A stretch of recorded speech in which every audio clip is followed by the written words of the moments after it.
Hey everyone, I'm excited to welcome you to episode 799 of People Behind the Science. Today we are revisiting our conversation with our guest, Dr. Karen Strier.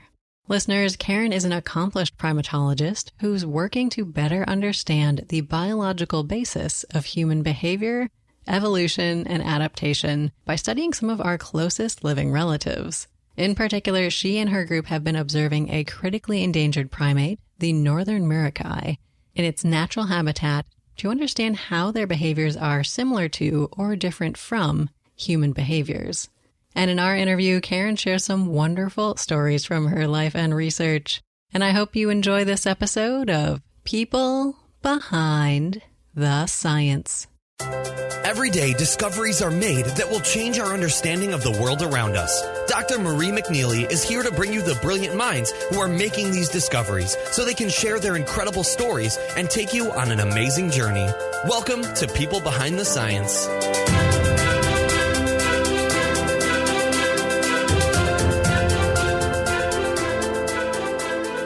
Hello, everyone, and welcome to People Behind the Science. Today, I am thrilled to speak with our guest researcher, Dr. Karen Strier. So, Karen, welcome to our show today. How are you? I'm fine. Thanks so much for having me. Well, thank you so much for joining today, and I look forward to chatting with you about your work and some of your career experiences. But before we dive into those questions, let me first start by introducing you to our listeners. So listeners, Karen is the Vilas Research Professor and Irven Devore Professor of Anthropology at the University of Wisconsin-Madison. She received her bachelor's degree in Sociology and Anthropology and Biology from Swarthmore College. She was awarded her master's degree and Ph.D. in Anthropology from Harvard University, and after completing her Ph.D., Karen served as a lecturer at Harvard University and subsequently became a faculty member at Beloit College. She joined the faculty at the University of Wisconsin-Madison in 1989, and Karen has received numerous awards and honors throughout her career, including being elected as a Fellow of the American Anthropological Association, a Fellow of the American Association for the Advancement of Science, a member of the National Academy of Sciences, and a member of the American Academy of Arts and Sciences. In addition, she's an honorary member of the Latin American Society of Primatologists, an honorary member of the Brazilian Society of Primatologists, and she has received an honorary doctoral degree from the University of Chicago. Karen has been the recipient of the Presidential Young Investigator Award from the National Science Foundation, the H.I. Romnes Faculty Fellowship, the Kellett Mid-Career Faculty Research Award, and WARF Professorship from the University of Wisconsin-Madison, the Hilldale Award for Excellence in Teaching, Research, and Public Service from UW-Madison, and also the Distinguished Primatologist Awards from the American Society of Primatologists and the Midwest Primate Interest Group. She is currently the president of the International Primatological Society. And in our interview, Karen, we are going to learn more about both you as a scientist, but also you as a person. So can you start by telling us what you like to do in your free time? What free time? Right. That's the real question. But when I do have free time, I love being outside. I love nature. I love exercise and walking. I cook. I read a lot. I have a small number of really close friends. And I love my cats. Amazing. So what do you like to cook? I think my favorite thing is I like to have friends over and sit them down in my living room and give them 20-course tapas dinners. Oh, 20 courses. That's impressive. Well, that depends how ambitious I am and how much patience they have. But I like to cook for my friends and family. I'm impressed. I think the most courses I've ever managed to put together is like 3, maybe 3.5 if you count cookies after. Well, the good thing about tapas, if one doesn't come out, you can always compensate with the next one. Absolutely. Well, I love it. And you mentioned that you are an avid reader as well, and we love talking about books on our show. So, Karen, do you have a favorite book that you can recommend for me and our listeners today? Oh, no, I couldn't even pick a favorite. I love reading books written by lots of authors from all around the world. And I try to read authors from the countries that I'm going to visit. So I've read a lot of Brazilian authors, and I've read a lot of authors from European countries and Asian countries. I think it's really interesting to read literature through the voices of people from those countries. Well, it's wonderful to hear more about life outside of science, Karen, but I'd love to talk about your work next as well, because you are doing some phenomenal research there. So how do you describe your work to people who maybe aren't familiar with your field? So I would be described as a primate behavioral ecologist. I'm a biological anthropologist by training, biological anthropology. It sounds like a lot of biology and a lot of anthropology, and it's really about trying to understand the biological basis of humans, human evolution, human behavior, human adaptation. And my specific area in that is in primatology. So humans are primates. They're our closest living relatives. And I got interested in understanding them because I'm curious about humans and trying to understand the evolution. Where do our social behaviors and our social patterns come from? And one way of exploring that question is to study our closest living relatives to understand what kinds of behavior patterns we share with them and maybe what kinds of behavior patterns are different. So over the course of that initial interest in understanding the continuities and discontinuities between human and non-human primate behavior, I got involved in studying primates in their natural habitat. For the past 36 years, I've been working in a small forest fragment in southeastern Brazil with one of the most critically endangered primates in the world called the northern muriqui. And these monkeys turned out to be tremendously different kinds of animals than anyone could have anticipated. And there's continuously new discoveries coming from them that are helping us understand more about the range of behavioral options that primates can exhibit. Certainly. And I think being curious, being able to answer some of these big questions like why humans are the way we are can be really motivating. But I love talking to scientists to understand if they have particular favorite quotes or sayings or forces, maybe outside of this big question kind of thinking, that really motivate and inspire them. So do you have any favorites of your own?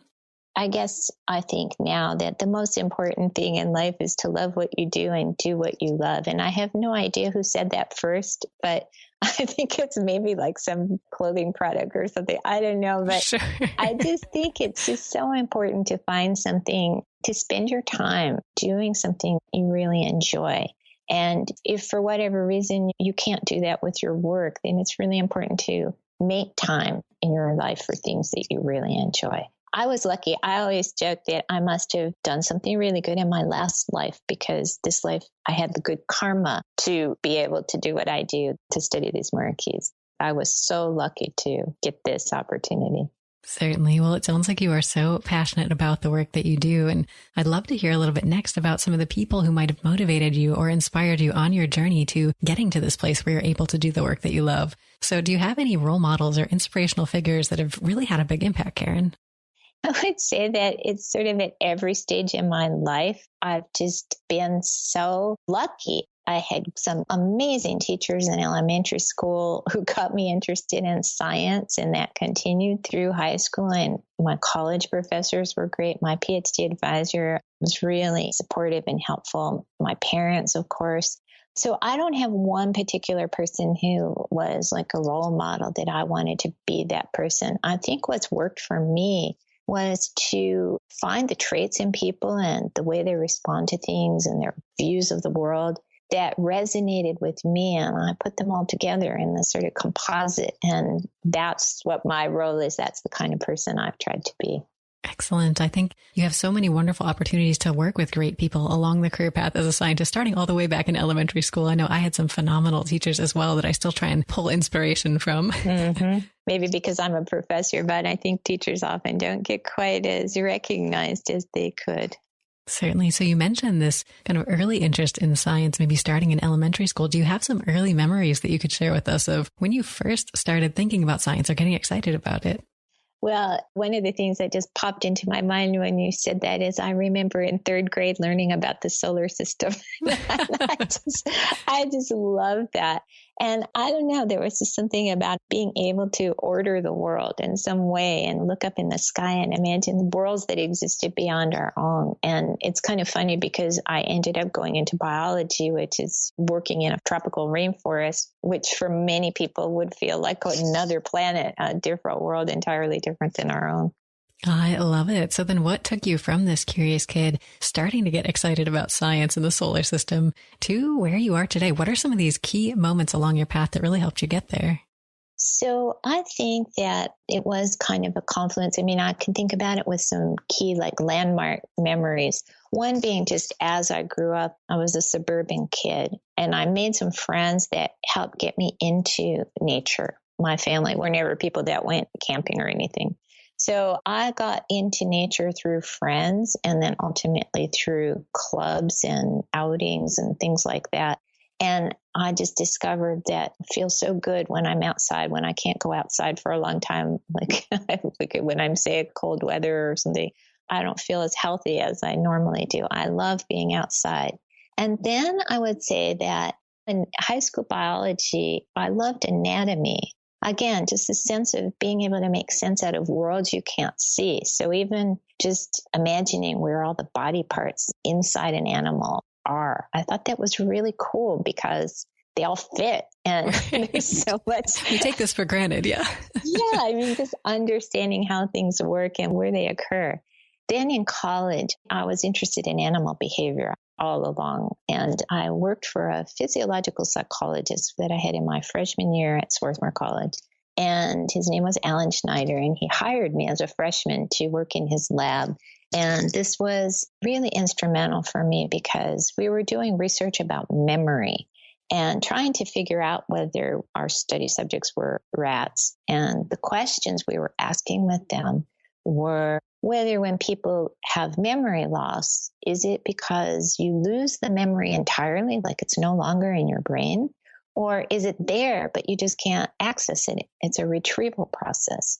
And I was so fascinated by the fact that you could ask a question and then it was almost like the creativity of the science to try to figure out how you can answer that. And with the rats, we were manipulating different features of the experiments to try to answer that question.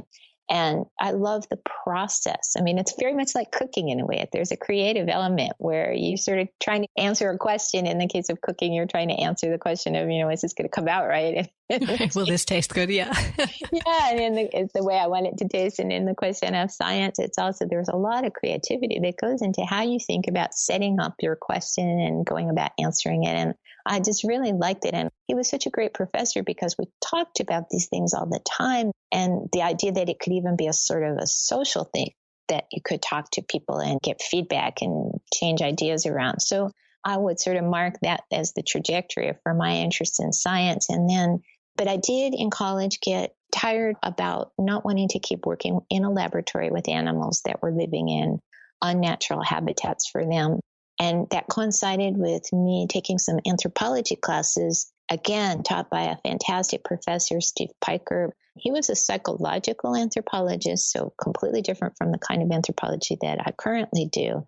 But it got me thinking about people in their natural environments. And then I thought, why can't we study animals in their natural environments? So my junior year of college, this was pre-internet days, pre-computer days. Mm-hmm. I hand-typed using whiteout, if anyone remembers what that is, about 40 letters to different people whose contacts I found by going to the library and reading articles, most of them because I had never been out of the U.S. before, maybe to Canada right across the border in Niagara Falls or something, but I never otherwise traveled. So they were mostly domestic North American projects, and I was writing a paper for a class on brown bears and black bears. So I wrote all these researchers, most of them worked at national parks, and some of them were at other universities, about the possibility of working on their field projects. But one of the people happened to be a program officer at the National Science Foundation in charge of the program in animal behavior. And he called me on the phone and he said, Karen, I didn't know who he was. I didn't realize then how unusual it was for someone out of the blue to write a program officer at the National Science Foundation, or how extraordinary it was that he took the time to call me. I mean, I answered the phone in my dormitory. This was when we had hall phones. Right. To take his call to find out. He said, we just funded 3 projects. I'll give you their contacts. So he gave me their contacts. And one of them was a professor at Cornell University who's unfortunately deceased now, but his name was Glenn Hausfowder. He had just been funded on a study of wild baboons in Kenya in Amboseli National Park. So I contacted these 3 people. And at the end of this whole process, I had 3 invitations to join field studies, including to spend 6 months in Kenya as a field assistant on the Amboseli baboon project. That is amazing. My parents were like, you're not going to Kenya. It was a good experience for you to interview for that, but you're not going. But I was able to persuade them. So over the winter between my fall and spring semesters of my junior year in college, I got on a plane and went to Kenya with a graduate student who I just met during an interview at Cornell, who was going to do his Ph.D. research, and I was going to be the field assistant. And that was an experience, again, that changed my life. When I got to Kenya, I met Jean Altman, who is the main PI, one of the founders. She and her husband founded this project, the Amboseli Baboon Project, which I didn't realize at the time was and still is one of the pioneering field studies in primate behavioral ecology. And it's still in existence. But that was in 1979. I spent 6 months on that project. I learned about baboons. I learned about baboon behavior. And I learned that I love this combination. And I can still remember, I talk about this in my lectures to students sometimes, this moment sitting on the savannah, taking notes on them baboons that were sitting right in front of me because they were already habituated, just thinking that this was that moment where all of the things I love in life, being outside, watching animals, doing science, came into this perfect alignment. I knew that was what I wanted to do. So when I got back from that experience, I still had to graduate from college, and I did that. And I was applying to different field projects, including some of the other projects to study bears in North America again that had looked like they might have openings previously. I hadn't yet made a commitment to primates, but I applied for graduate school as kind of my backup, plan B, if nothing worked out. And at first, it looked like I was going to get an opportunity to study brown bears in the Northwest Territory of Canada. And that project then fell through and didn't happen. The funding for it, the PI had contacted me and he said, "Oh, I'm really sorry, it's not going to work out." So the next thing on my list was graduate school, and I had already applied and I had some opportunities, and I went up to visit Harvard, partly because my roommate was going up to see her sister and we had a place to stay, so it was convenient. And I really liked my advisor. It was really exciting. And I thought that was what I was going to do. So I ended up going to graduate school, and I wasn't sure what I was going to end up studying, but it would clearly be primates. And then my second year of graduate school, my PhD advisor had been asked by his former student to narrate a film that had been made. His former student's name was Russ Mittermeier, who is a big name in conservation.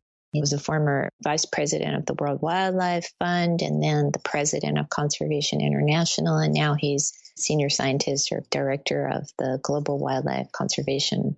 And he, at World Wildlife, had made a film on the muriqis. And he asked his former PhD advisor, who was then 10 years later my advisor, Devore, to narrate it. And my advisor knew I was trying to think of a PhD project, and I was looking for primates that hadn't really been studied before to test what were current models of primate behavior at the time in the early 1980s. And I saw these animals and I thought, these are really interesting animals. No one really knew much about them except that they were really endangered.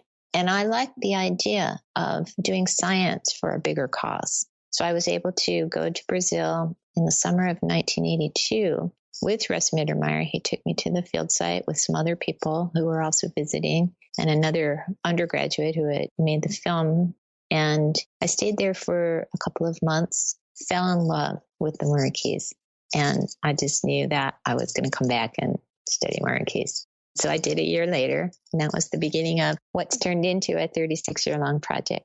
Oh, wonderful. Well, Karen, it's been great to hear your story. And I think you've lined things up well if graduate school at Harvard is a backup plan. So. Well, at the time, it didn't seem strange, but I do really think that's another tip I think that helps me. It just makes me calmer to know that I always have a plan B, because you never know what's going to happen. And sometimes plan B turns out to be better than plan A.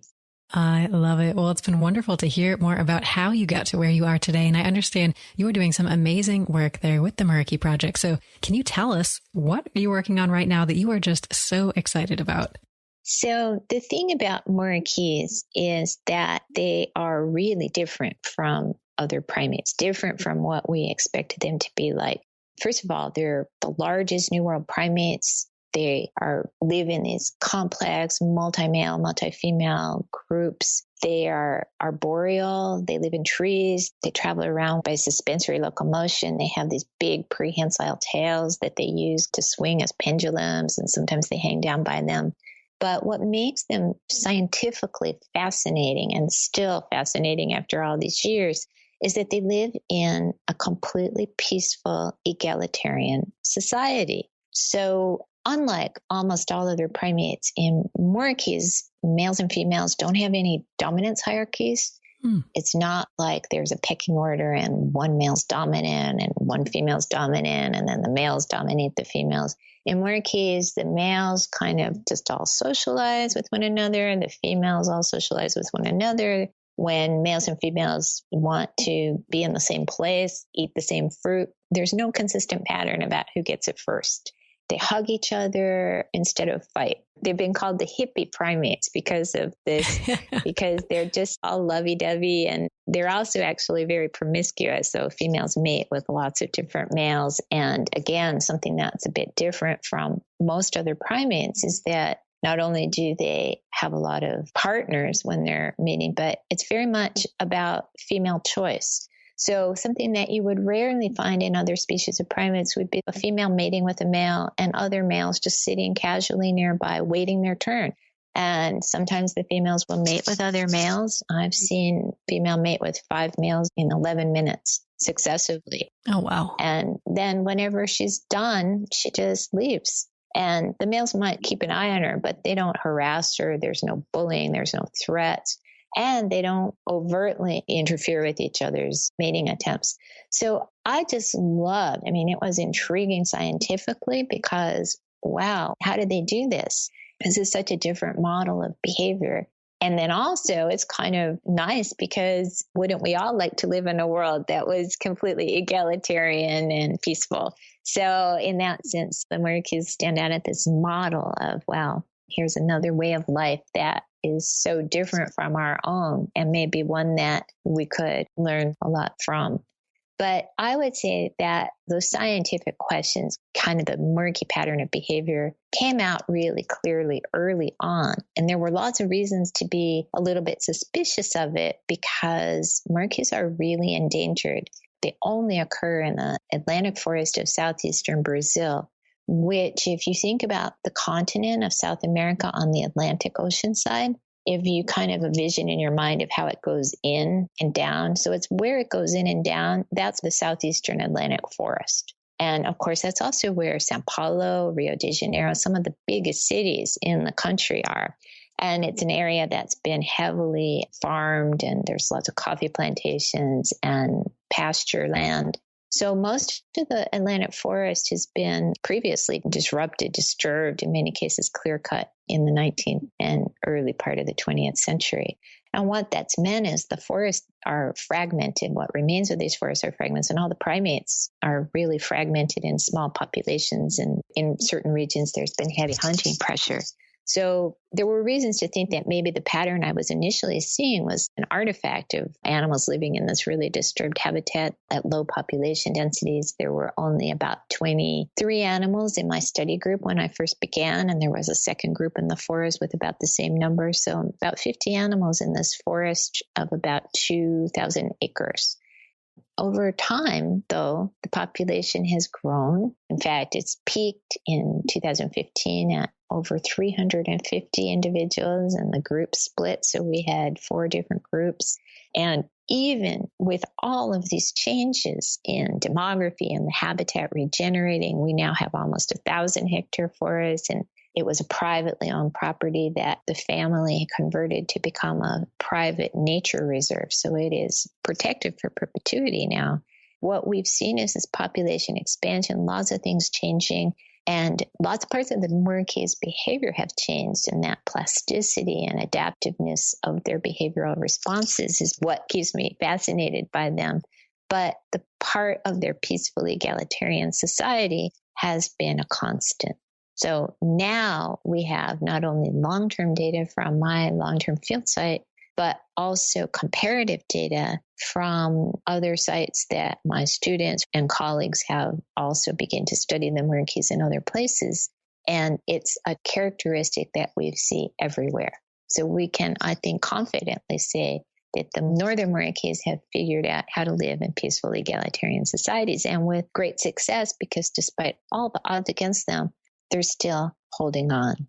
Well, this is absolutely fascinating, Karen. And in talking about this project, you sort of hinted at some of the challenges that you encounter in studying what is a highly endangered species. So can you talk a little bit more about some of the challenges that you've faced, whether they were just difficult situations that you found yourself in, or maybe major failures that you've had in your career, and give me and our listeners a sense of how you worked through these tough times? Well, we try to forget the hard times and concentrate more on the good times. So the hard times, whenever you're living through them, they seem like the worst times. And then you get over them and things go on and you survive and the monkeys survive and you feel like it wasn't so bad until the next hard time. What's been really challenging is that this is a small population of monkeys living at a protected reserve. And I need to give the name of this reserve and tell you a little bit about that story too, because it's really cool. This is a privately owned forest. The owner of the forest is Senior Feliciano Miguel Abdallah. He's a Lebanese ancestry. His family came to Brazil when he was a kid, and he ended up buying this big coffee farm. And it's a fazenda, they're called in Brazil, and it had a patch of forest in it.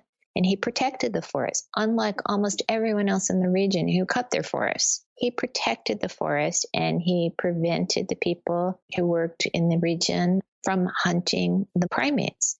And as a result, this one person created a sanctuary. And I think it's a really important lesson because it shows what a difference one person can make. I mean, this one man decided to save his forest. When he died in 2000, his family, instead of cutting it up and dividing it between them, they decided to save the forest and turn it into a protected reserve.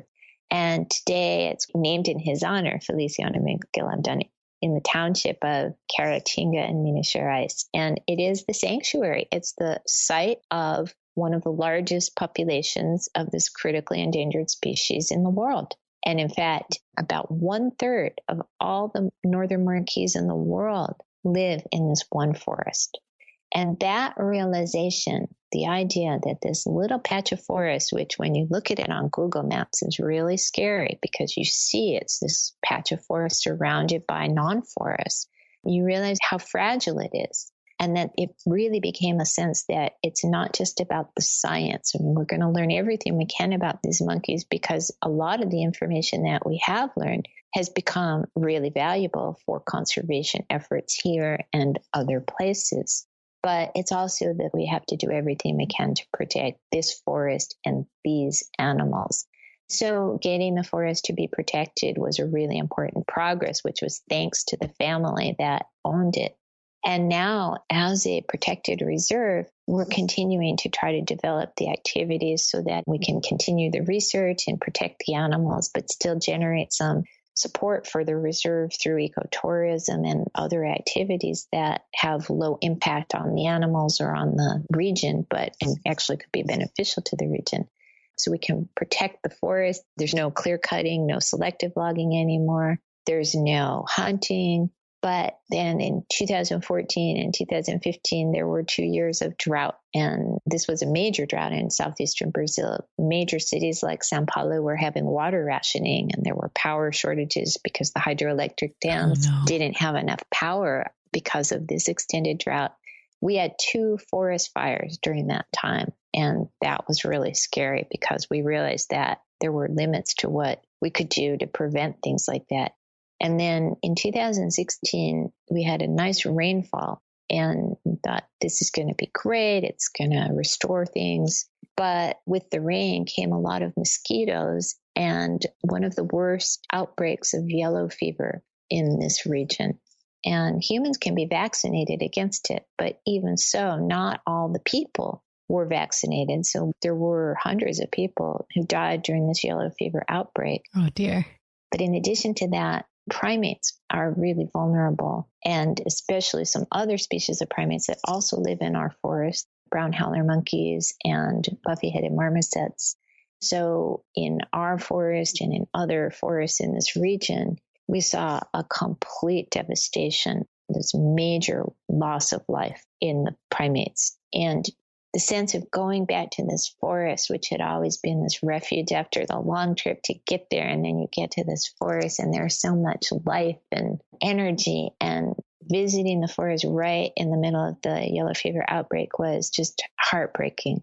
There used to be so many howler monkeys howling, and you could just hear the life in the forest. It was silent. And it took us a long time to relocate the muriqis, and many muriqis died during that time. We lost 10% of our population during that period. We're not 100% they died of yellow fever because we were never able to recover any biological material that would allow us to test it. But it was the first time we saw this kind of loss.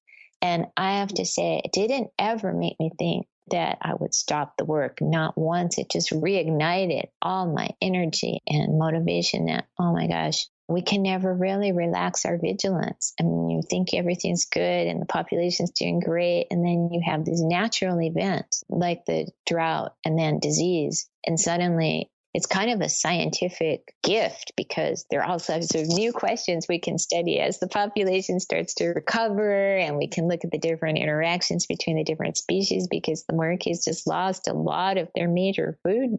The howler monkeys eat a lot of the same foods that the muriqis do, and now that population of the howler monkeys are much more vulnerable than the muriqis are to yellow fever, and we lost many more howler monkeys, probably 90% of that population. So now the forest is wide open for the muriqis in a way, and maybe this will help their populations recover. But a million different new questions. I feel in a way like I'm a 20-year-old starting out with lots of great questions and opportunities. But it's the kind of research opportunity that you would never want to have happen because it happened as on the heels of an ecological disaster and a health disaster that negatively impacted a lot of people as well. So it was a good warning sign that what we had achieved in a way was by helping through conservation efforts and our research presence of accumulating, of building up a larger population is in a way in conservation biology. There's this theory that, of course, the larger the population is, the better it can withstand these kinds of catastrophic population declines. And the muriqis are like a perfect example of that because the population had gotten big enough that even losing 10% didn't wipe it out. And now we're seeing lots of babies and the population is growing again. So we lost a little bit of ground, but I think we're going to recover it. I'm still optimistic. But these are really hard things when you watch something happen so quickly at that scale, and there's nothing you can do about it. We couldn't vaccinate these animals. We couldn't catch them all. We couldn't move them anywhere. Translocating them, moving to someplace might be something that we might want to do with different animals in the future. But it's not like there was necessarily a better place to move them at this time, and nor is it a simple process.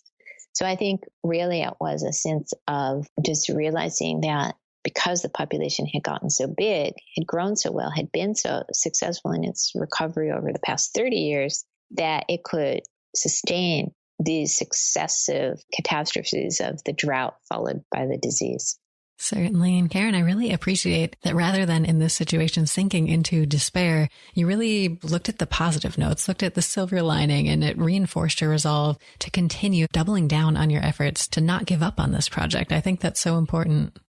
But I also have to say that I've also been really lucky to have met early on in Brazil, my first visit there really, and ever since, Brazilian colleagues. And I have a team of students and former students and people who are now colleagues who were students, as well as long-term colleagues, including Sergio Lucena Mendes, who was living in the research house when I was doing my dissertation research in 1983 and 1984. He was there studying the howler monkeys at the time, and then he subsequently started a muriqui project in his home state of Espírito Santo, and he's been collaborating with me in Caratinga ever since the late 90s again. So he's just these long-term dedicated colleagues and students and former students. So we have this big research team. And we're all concerned about conservation and the muriqis and the primates and the habitat. And science is not a solitary endeavor, and conservation cannot be a solitary endeavor. You really need to work with other people. And I'm really lucky that these Brazilian scientists and conservationists have welcomed me and let me participate and, in some cases, lead some of these efforts. It's just a really important opportunity. And it meant that when you have people to share in the good times and celebrate the successes of the population's growth, and when we see good things happening, and also people to share in the hard times. And when we were having trouble back in January 2017, it was after the current team of students had just come back from their winter breaks. And it was the peak of the yellow fever outbreak. And we got to the forest and we couldn't find any howler monkeys. They used to be everywhere. And now suddenly it was silent. And we couldn't find the muriqis. And I was able to call in some former students. Basically, former students from all over Brazil were contacting me, volunteering to come at their own expense to help us try to find all the muriqis so we could get really good data. And at the end of about a month and a half, we were able to figure out that we had only lost 10%. It was so important.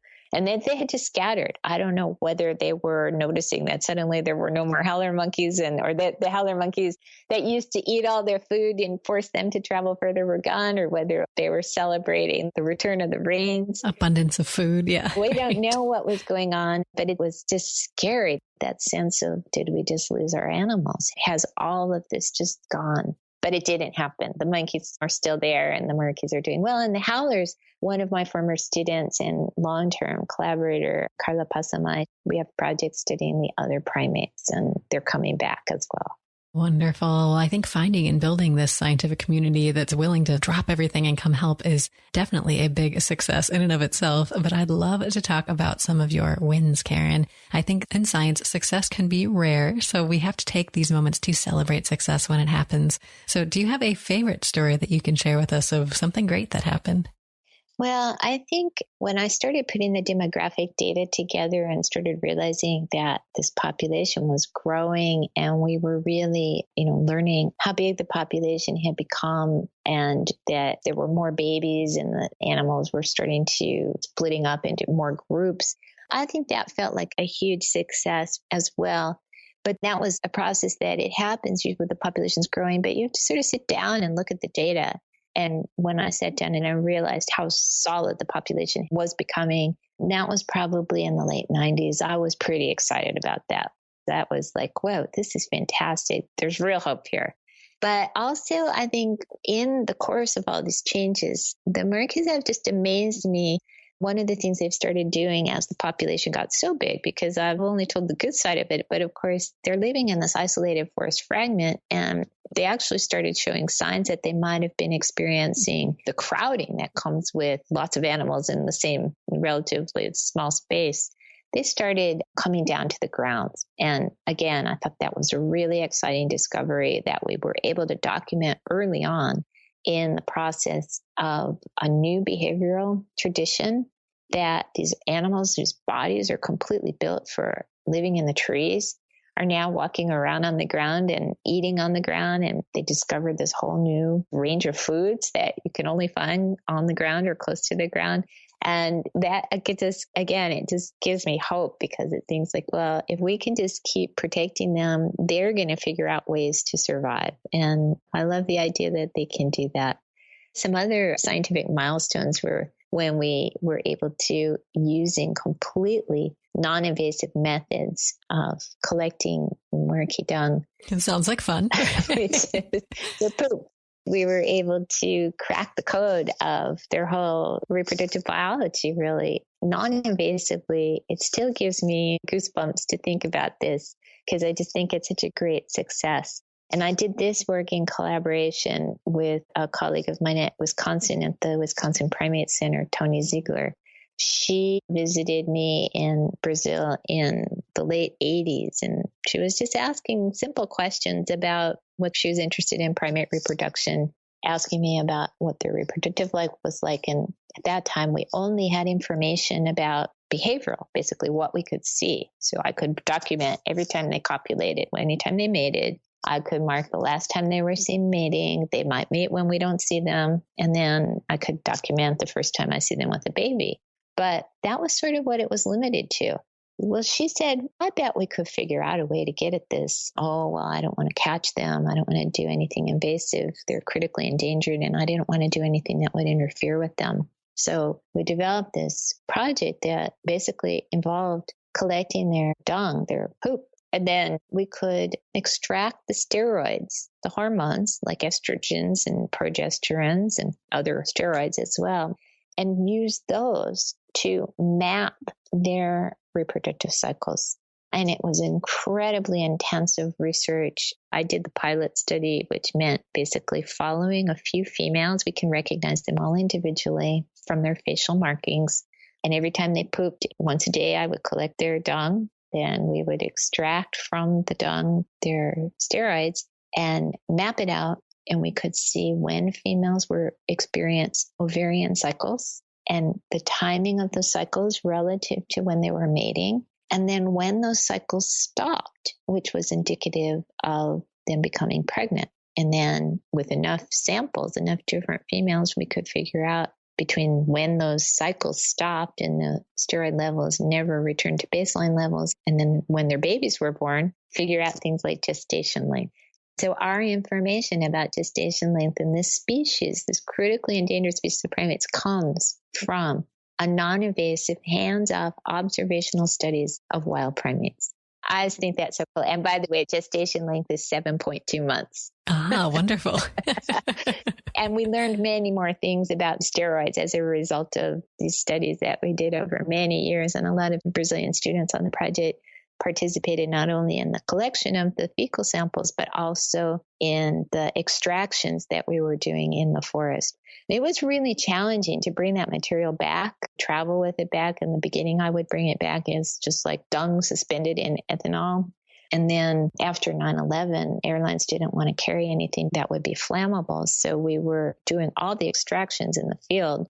That was a lot of work. My fingers would get exhausted because it basically meant pulling the steroids out and then transferring them to these little filters that are in what are called solid phase extraction cartridges and bringing those back, and then dealing with customs in the U.S. because when it looked like poop, it was almost easier to get it through. Right. You can explain what this is. Yeah. But when it looks like white powder, it's a lot more challenging. But we have all the permits and everything like that. But I just thought that was such an amazing study. It took a long time to do.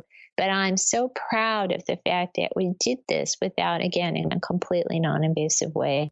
And we were able to validate some of these questions using fecal steroids as opposed to urine, using some animals that had been in captivity at the Rio de Janeiro Primate Center from other sites. But it was really came out of the field work. That was all this information. That was really exciting.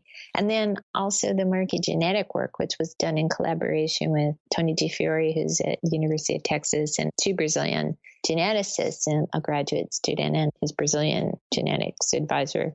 And this was really cool because not only were we able to confirm what we saw in the behavior, that if you want to know what the outcome of populations are, you see babies, and you always pretty much know who the mother is, but you don't always know who the father is. There's no way to know, especially if a female has mated with lots of different males, as is true in muriquis. So the paternity data that we obtained, again, just from collecting poop from the dung, in this case, extracting the DNA, and this was done again in Tony DeFiore's lab.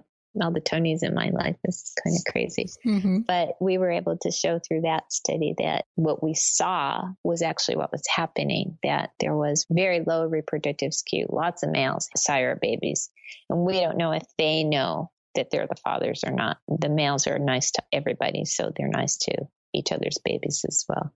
But that was really cool. And then we saw this really intriguing pattern, which I'm not sure if it's going to hold up over time or not, but it looks like it has. And that is that the males have this really low reproductive skew. Lots of males, I think it was like 22 babies were sired by 13 different males, something like that. It was really lots of fathers. But the mothers of those fathers of the sons, so the grandmothers of the babies, they have concentrated, they have more reproduced geese. So there were only 4 grandmothers who were responsible for 75% of these babies. So that was a really kind of interesting question to me, because it extended out. We look at reproductive success in animals and who's having babies. In animals that live as long as muriqis into their 40s, we are just discovering now, as the study goes on long enough, we can say that it's not surprising that you might see multi-generational effects on reproductive success. And that's something that, because primates are so generally long-lived, it's something that maybe hasn't been a question that was accessible in the wild until pretty recently, as long-term studies like the muriqui study have begun to show. So that's a really exciting direction to go as well. And like I say, all of these things, diet, how the range of foods as they move into new niches like the ground, or reproductive parameters, or genetics, are also all of the things you need to know if you're going to develop a conservation management plan for a critically endangered species. So it's really exciting to go from science, which has all these really fascinating theoretical questions about animal behavior and evolution and ecology, and about the implications for human behavior patterns. And then to also say everything that we're learning can also be used to help save these animals. Absolutely. Well, congratulations, Karen, on all of these wonderful successes. I love that you've been able to point at some of the cool places you've been able to travel in this discussion of the work that you've been doing. And I think this opportunity to travel is relatively unique to careers in science, and maybe particularly for some of the field work that you're doing. So, Karen, do you have a favorite place that your science has taken you? I love Brazil. Everywhere I visited in Brazil has been fantastic. And I haven't seen a lot of places. When I was younger, I used to try to save time at the end of my summer trips to go up the coast of Brazil, and I have visited most of the beaches. I don't do this anymore, but when I was younger, I would just wear my bathing suit underneath my clothes whenever I traveled, because you never knew when you could go swimming. Right. It was important to be adaptive. You got to be ready for anything, right? Yeah, you want to be able to go into the ocean if you can. But there is a really special place in Brazil that my work led me to visit. And it's called the Ibitipaca Reserve. And it's in the southwestern part of the state of Minas Gerais. And it's a really special place that is owned by a Brazilian businessman.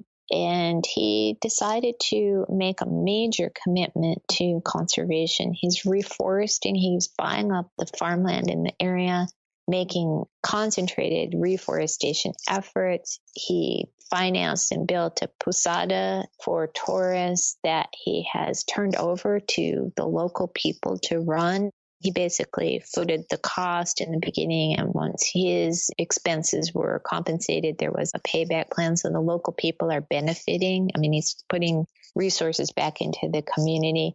And I met him indirectly because of the muriqis, because one of the parcels of forest that he owned had a very small population of muriqis. And he knew about this years ago, more than 10, 15 years ago, and had actually contacted us. My colleagues went to visit, and they counted the muriqis. And then over time, a small isolated population began to start losing animals. And muriqis, the females are the dispersing ones. So the males stay in their natal groups for life and the females leave. And if the females leave and there are no new females coming in, then the population ultimately will go extinct because there's no one to reproduce. This is why females are the most important to keep. You only need one male, but you need lots of females. So he was committed and really pushed me and my Brazilian colleagues who work in conservation and especially are concerned with the muriqis to do something about this. And he was offering to support any efforts we could think of. When we finally were able to organize a meeting there with the group that is the Brazilian National Action Plan for the Conservation of Muriqis, he only had 4 males left in his population. And now there are only 2 males left. And he's been so devoted to helping us, providing resources and really calling us, making people keep it on their radar So my Brazilian colleagues have been amazing about this, and they brought an isolated female who was living all by herself, because in other populations, you've got females leaving these small places and they're looking for new groups. But if there are no new groups nearby, then they need help. So they were able to capture her and bring her to this population. And for some reason or another, she didn't like the males. And anyway, it didn't work out. That didn't work out the way it had planned. But now they're involved in a big project that's going to ultimately, I think, have great success to make sure that we don't lose these animals. And this place, Ibitipaca, is magical. And I think it's another example of how one person with vision who just decided that he was going to make a commitment to conservation. In the case of Sr. Feliciano, at my long-term field site in Caratinga, the vision was to protect it and keep it there and open it up to me. He let me come and build my research project there. In the case of Ibitipaca, it was to protect land and to expand it and involve the local people in conservation efforts and ecotourism that could help sustain the protection of these areas and make conservation part of it. But that was a fantastic place, one of my favorite places in the world. Oh, it sounds absolutely wonderful. And I love that you've touched on a couple times now some of the amazing people you've been able to work with, because I think that is so important to highlight in science, that we're not what the media often portrays us in films or in articles and things like that. We're not these crazy haired, eyeglass wearing, white lab coated robots working by ourselves in a laboratory. We're dynamic, multidimensional people who often don't fit those stereotypes. That's really true. And actually, sometimes when I give talks for girls and women in science groups, I show a picture of my forest, and this is my laboratory. Right. And we have cool boots that we wear. And I think it really does undermine that stereotypic image of scientists as just being boring, nerdy people. I love that. So I have to ask, do you have any fun field traditions that your group does, or just kind of quirky or funny memories that you guys have shared?